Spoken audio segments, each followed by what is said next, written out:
Hola a todos, sean bienvenidos a este nuevo video en donde hablamos acerca de la ecuación ordinaria de la hipérbola, sus fundamentos y por qué se le conoce con ese nombre.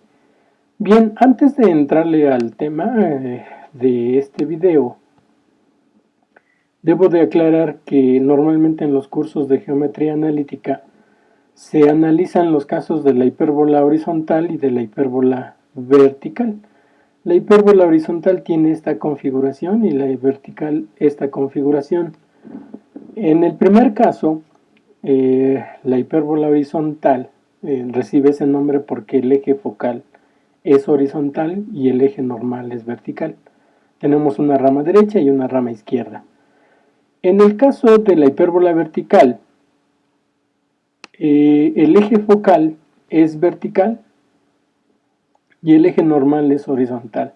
Y tenemos una rama que abre hacia arriba y una rama que abre hacia abajo. También, antes de definir lo que es la ecuación ordinaria de la hipérbola, debo de mencionarles que, como en el caso de la elipse, tenemos que hacer referencia a tres parámetros fundamentales, que son los parámetros A, B y C minúsculas en nuestras ecuaciones.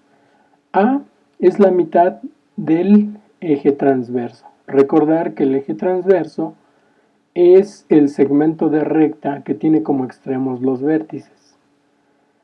B es la mitad del eje conjugado.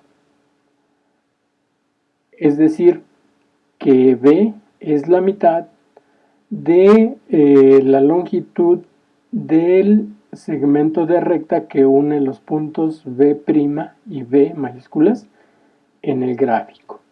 C minúscula, no confundir con C mayúscula porque C mayúscula es el centro de la hipérbola.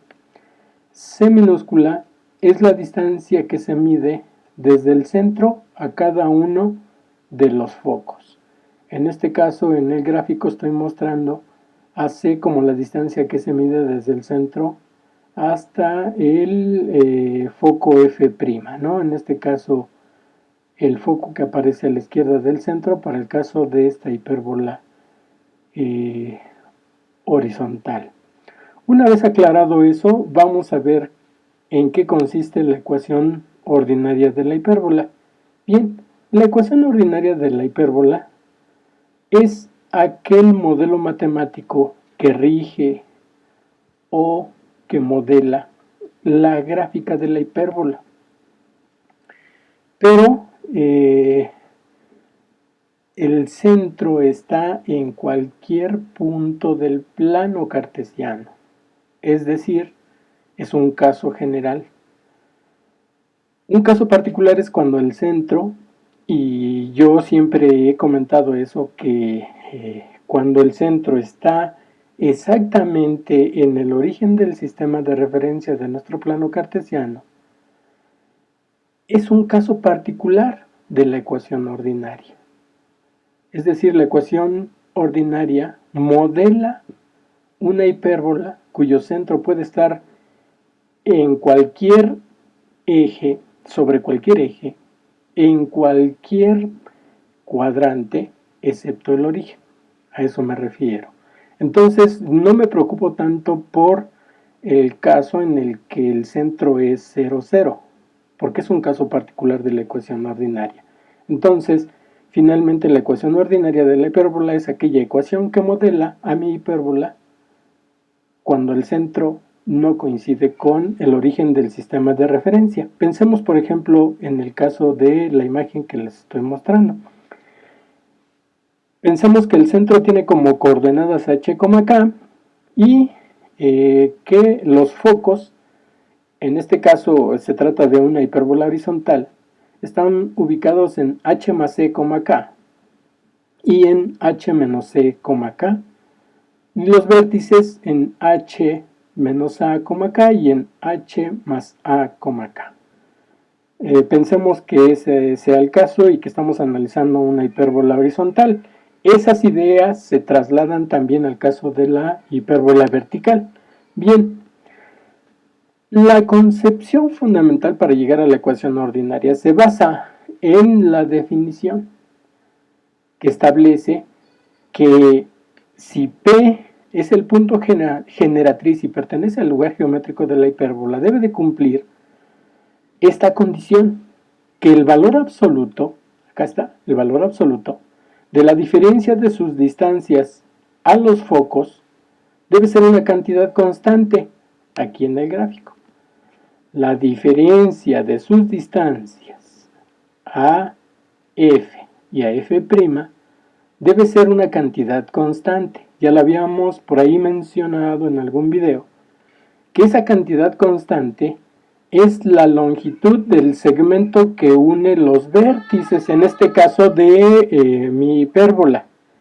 Es el tamaño de ese segmento de recta que une esos dos puntos. Esa es la cantidad constante. Aquí está, en la definición. Pero, puesto que estamos hablando del valor absoluto de una cantidad, tenemos dos posibilidades. Una, que tengamos esta diferencia o esta igualdad, o con esta igualdad, y que tengamos esta nueva diferencia con esta igualdad. El primer caso es cuando el punto P está en la rama izquierda de nuestra hipérbola. Ese sería el primer caso para esta ecuación, que la distancia que hay de F a P menos la distancia que hay de F' a P sea exactamente igual a la longitud del segmento que une los dos vértices. Y la otra condición es cuando P aparecería en la rama derecha. Tendríamos el caso de que P estuviera acá y trazáramos estas distancias, ¿no? Bueno, esta vez vamos a analizarlo para el caso donde P está en el extremo izquierdo de nuestra hipérbola. Si desarrollamos esta condición, la primera, llegamos a esta relación reacomodando términos, desde luego usando ahí algunos procedimientos algebraicos, y llegamos que la ecuación ordinaria que rige la forma en cómo se traza esta hipérbola, que es de tipo horizontal, se escribe de esta manera, en forma abstracta, en forma analítica o matemática. Para el caso de una hipérbola vertical, se haría la misma reflexión, solo que ahora pues el eje focal no sería horizontal, sino vertical, y llegaríamos a resultados parecidos, solo que, bueno, pues eso es cuestión o tema de otro video, en donde podemos nosotros establecer relaciones para el caso de una parábola vertical. Esa sería la ecuación de una, hipérbola vertical. Esta sería la ecuación ordinaria de una hipérbola vertical. Que, bueno, espero que les haya quedado claro cuáles son los fundamentos para llegar a esta ecuación. Muchas gracias y que tengan todos un buen día. Hasta luego.